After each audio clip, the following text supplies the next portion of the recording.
My husband hadn't lifted a finger to help with housework ever since we got married. Instead, he'd come asking for things and act like a child. Even after our daughter was born, he didn't change. When our daughter suffered from a high fever, I was frantically nursing her. I told him I didn't have time and he'd have to figure out dinner himself. He unexpectedly got mad at me. If you dare prioritize the kid over me, then we're getting a divorce. I didn't hesitate and gladly agreed to it. Too late now, if you regret it. A few days later, I received a frantic call from him, clearly on the brink of losing it. I'm Ada, 30 years old. I'm a reasonably successful children's book author. I used to be a regular office worker, but retired when I got married. At my husband's request, I became a homemaker, but I had too much free time after finishing the chores. So I decided to pursue my dream of becoming an author of children's books. I married Dean 2 years ago. We were high school classmates and reconnected at a reunion. We happened to sit next to each other, and after a few too many drinks, he inexplicably started weeping. He explained that he got turned down after proposing to his partner, who wasn't considering marriage. I couldn't leave him alone, and ended up taking care of him. We kept in touch afterward, and as I comforted him over his heartbreak, we started dating and eventually got married. We lived in a rented apartment together. Despite wanting to say we had a happy married life, reality didn't align. My impression of Dean while dating was that he was carefree and humorous. I wasn't wrong, but it wasn't entirely right either.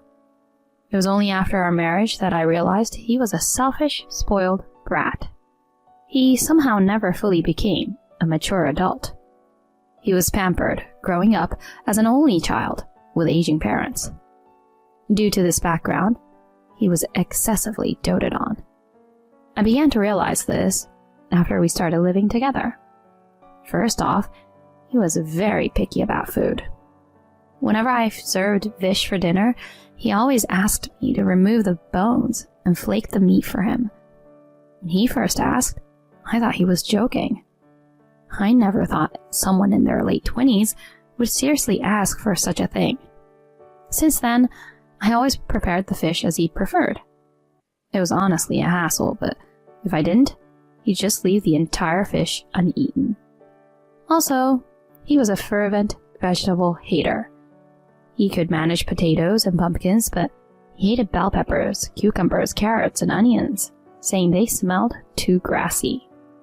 I had to finally chop them for cooking, which was quite tedious. Additionally, he made a mess in the bathroom by leaving clothes scattered everywhere. He didn't even bother to fold them or gather them in one place. I ended up collecting his scattered clothes every time. I had asked him to put them in the laundry basket, but his behavior never changed. Moreover, he asked me to prepare his roomwear and towels for him. Even when I asked him to do it himself, he was reluctant and avoided it. If I left it, he wandered around the house in his boxer shorts. He lacked a sense of shame and even answered the door like that.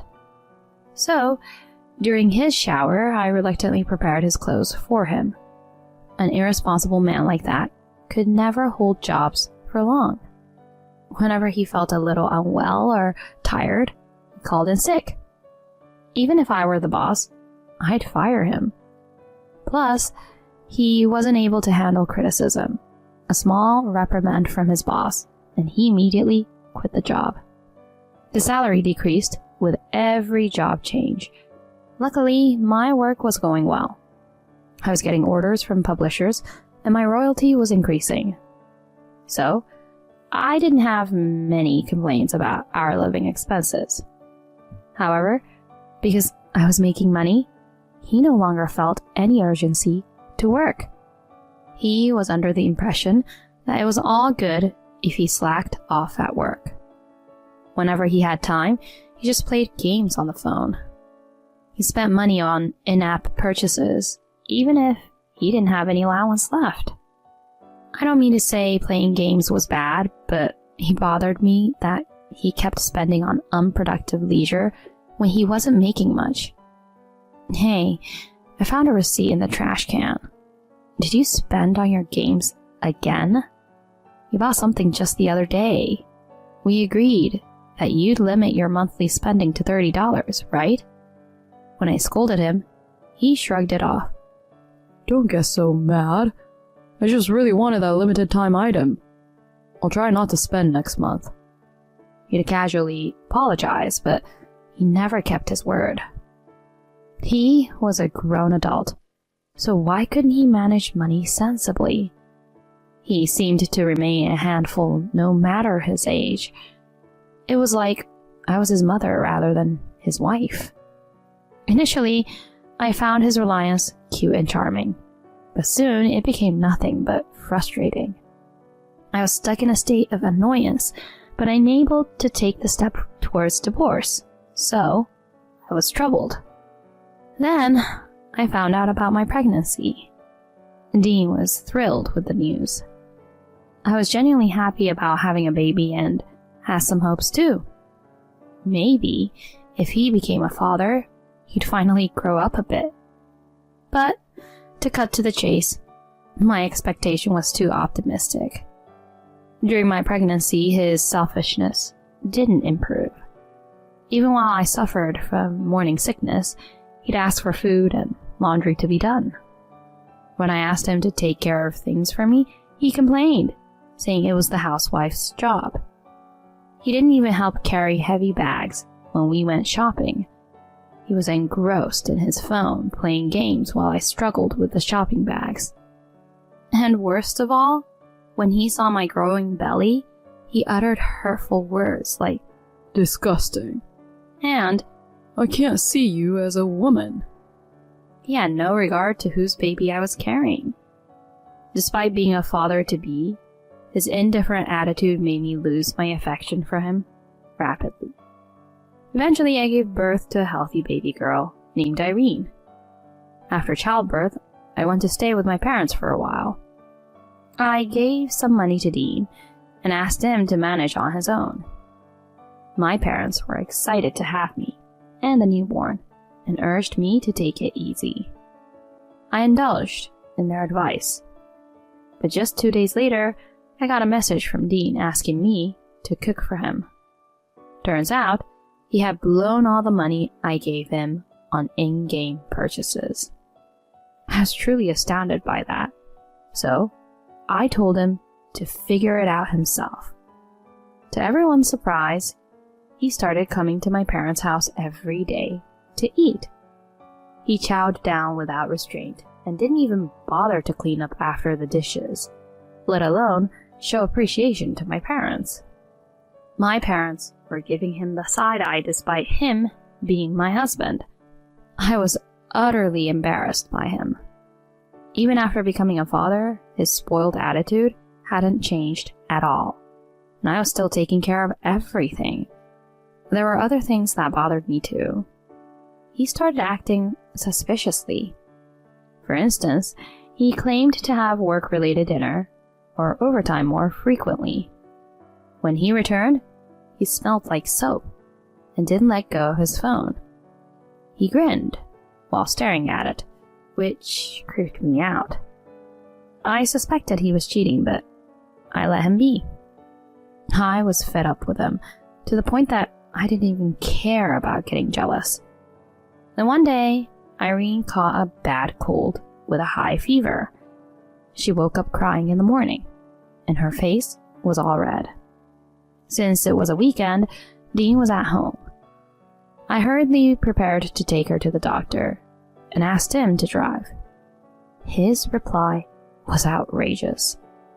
"Oh no, I can't today. I have plans to meet friends. It's a long-standing arrangement, so I don't want to cancel at the last minute." Are you kidding me?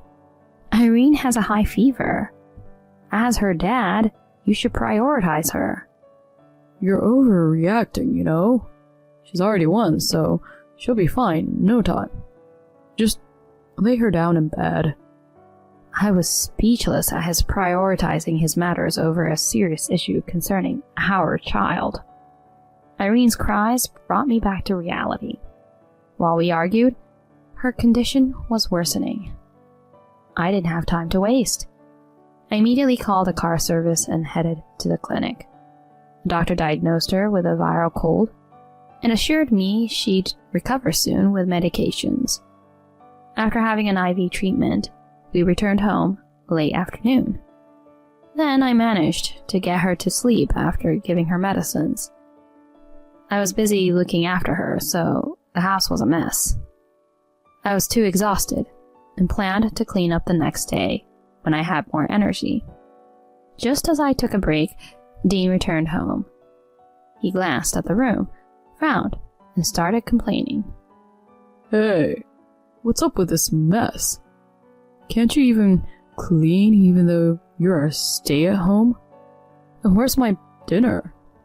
Fed up with his selfish complaints, I couldn't hold back and retorted harshly. I just came back from the doctor a little while ago.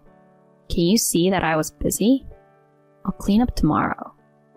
Figure out your own food. That's unacceptable. Do your duties as a wife properly. Clean the house now and get my dinner ready. I already told you no. I wasn't fooling around like you were. You're an adult. Stop being so selfish. I'm going to bed. I took Irene to the bedroom and went to sleep. The next day, when I woke up, Dean was nowhere to be seen. I felt it was convenient not to face him. Late that night, when he returned, he showed me a printout of a petition for divorce form. I'm divorcing you for prioritizing our kid over me. Pack your things up and get out of here. Staring me down, he triumphantly declared. It was ridiculous for him to easily bring up divorce just because he didn't like my attitude. I never thought he was that stupid. But in fact, it suited me just fine. Sure, let's do that. I quickly agreed and started packing my belongings. He looked puzzled by my calmness, but didn't stop me. Give me a few days to find a lawyer. I placed Irene in a pram and left the apartment I shared with Dean. On my way to my parents' place, I struggled to suppress a smile on my face. Too late, even if he regrets it now. He was on the brink of plunging into a living nightmare. Several days later, Dean, in a half-crazed state, showed up at my parents' house. He aggressively confronted me. What the hell did you do? You owe me an explanation. According to him, he received a notice from the management company that the rent was overdue. He also couldn't make utility payments from his account. Furthermore, he couldn't use his card for shopping. I gave him a cold stare while he was yelling and fussing. Let me ask you, what made you think that you could freely use my money as you did before? We're getting divorced, so it's obvious that access to my bank accounts and cards would be stopped. From now on, pay your rent and utilities yourself. What? Don't act so selfish. Because you weren't taking care of me, we're getting a divorce. At least, pay me alimony. To his ridiculous retort, I snapped back. You're the one who's going to pay alimony. You were cheating on me. He went pale for a moment and tried to play it off. What are you talking about? Of course, I wasn't letting him off the hook. You're planning a trip with your girlfriend, right? And you promised her to buy a designer's bag. What's her name? Mary, is it? You seem to be quite smitten, inviting her to our apartment. I had set up baby cams in Irene's room. I kept quiet about it to him because I thought he was going to object, saying it was a waste of money. On those cameras, I saw him having Mary over and getting cozy. He was even making promises for a trip and an expensive bag. So, I have solid evidence. You're the guilty party, so I'll be demanding alimony and child support." He turned completely pale and immediately dropped to his knees, begging for forgiveness. "You know I don't have that kind of money. She's married too, and it was just a spur-of-the-moment thing. We won't meet again." He desperately explained, but it was just too late. "You're ridiculous. Even if there hadn't been infidelity, I'd already run out of patience with your selfishness and whims. I'm not your mother. I'm sick of taking care of a grown-up, acting like a child." "Please, don't be so cold." "I'll say what I want now.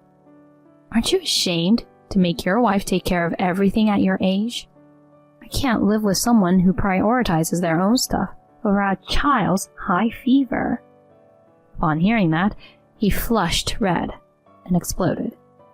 He shouted, "You darn woman," and raised his fist. Suddenly, a loud voice echoed, "Stop it." My dad and brother restrained him. They are both heavyweight lifters, so restraining him was no big deal. He moaned while he had tears in his eyes. "Ouch, please let go." After he tried to use violence against me, seeing him cry over this was truly pathetic. I faced him and bid our final farewell. "Don't ever show up in front of me again. Let's handle everything through lawyers from now on. You might struggle to handle a grown-up situation since you're not very mature." Then he was forcibly kicked out by my dad and brother. Afterward, I demanded alimony and child support through my lawyer. He borrowed money from a bad source and paid it all at once. I also went after his girlfriend, Mary. Honestly, I don't hold much grudge against her about the infidelity. If anything, I feel thankful for her being the trigger for a divorce. But in the footage from the camera, she mocked my appearance and called Irene ugly like her mom. That angered me, especially mocking my daughter, so I decided to punish her properly. I sent the footage on the baby cams to her husband, and they ended up divorcing as well. She blamed Dean, and they parted ways after a fight. Dean, chased by debt collectors, is now working deep sea fishing in the cold northern sea. It seems it'll take a while for the debts to be paid off. As for me, I'm doing my best juggling work and parenting as a single mother. Irene's adored by my family and growing up healthy.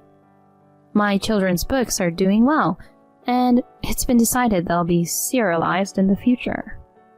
There might be tough times ahead, but I'm determined to overcome them without giving up.